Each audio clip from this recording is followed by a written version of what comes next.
प्रेक्षक हो नमस्कार. मराठी ऑल अपडेटमध्ये आपल्या सगळ्यांचं मनपूर्वक स्वागत. स्वप्नात या 7 गोष्टी खाताना दिसल्या तर मिळतात हे संकेत. मित्रांनो, झोपल्यानंतर व्यक्ती एका वेगळ्या जगात पोहोचते, ज्याला स्वप्नांचं जग म्हणतात. स्वप्न विज्ञानानुसार स्वप्नात दिसणाऱ्या प्रत्येक गोष्टीचा अर्थ आपल्या वास्तविक जीवनाशी काही ना काही संबंध जोडत असतो. ही स्वप्न आपल्याला आपल्या आगामी काळाबद्दल संकेत देतात. या स्वप्नांचा अर्थ चांगला आणि वाईट देखील असू शकतो. त्यामुळे आजच्या भागामध्ये आपण जर या 7 गोष्टी तुम्हाला खाताना दिसला तर त्याचा कोणता अर्थ आणि संकेत असतो ते आपण बघणार आहोत. जर स्वप्नामध्ये आवळा खाताना दिसत असेल, जर एखाद्या व्यक्तीनं स्वप्नात स्वतःला आवळा खाताना पाहिलं तर हे स्वप्न पैशाशी संबंधित इच्छा पूर्ण होण्याचं सूचित करतं आणि हे स्वप्न अत्यंत शुभ मानलं जातं. म्हणजे लवकरच तुमच्या पैशाशी रिलेटेड सगळ्या समस्या सुटणार आहेत किंवा अचानक धनलाभ होणार आहे.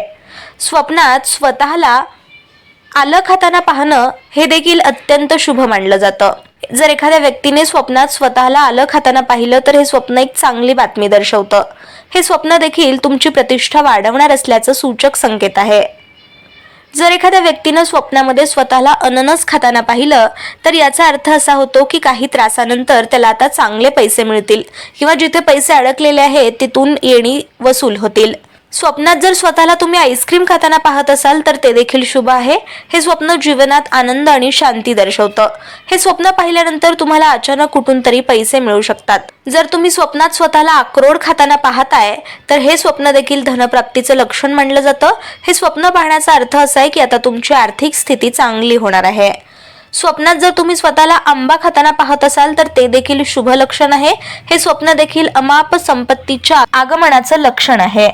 जर तुम्ही स्वतःला स्वप्नामध्ये चिंच खाताना पाहत असाल तर ते देखील धनप्राप्ती दर्शवतं आणि विशेष म्हणजे हे स्वप्न जर स्त्रियांनी पाहिलं तर ते देखील अत्यंत शुभ मानलं जातं. तुम्ही जर स्वतःला स्वप्नामध्ये आवळा खाताना पाहत असाल तर ते देखील अत्यंत शुभ आहे. त्यामुळे घरात पैसा, सुख, समृद्धी, समाधान हे सारं काही भरभरून येणार आहे याचा सूचक संदेश आहे. तर आजचा हा भाग तुम्हाला कसा वाटला हे तुम्ही आम्हाला लाईक आणि कमेंटद्वारे नक्की कळवा आणि अजूनही तुम्ही मराठी ऑल अपडेट या चॅनलला सबस्क्राईब केलं नसेल तर अवश्य करा.